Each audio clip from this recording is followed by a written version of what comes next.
In TalentLMS, user types define what users can see and do on your portal. And the best part? You can customize them to fit your unique training needs. Let's create a new user type right now. First, log into your portal as an administrator. From the sidebar, go to Account and Settings, then select User Types. Click Add User Type. Give your new user type a name and choose the default role the system will recognize when the user logs in. In this example, let's choose the instructor role.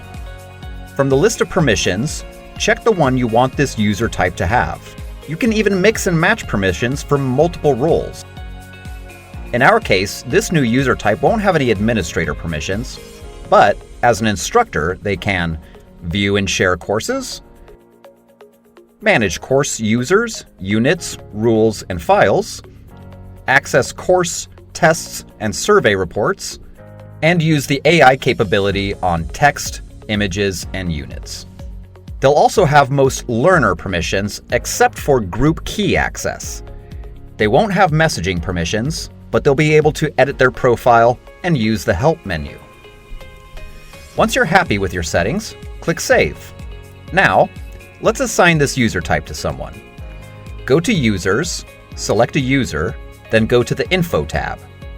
Scroll down to User Type, select the custom role you just created, and click Save. Want to edit a role later? Just go back to User Types, click the edit icon next to the one you want to change, adjust the permissions, and don't forget to save.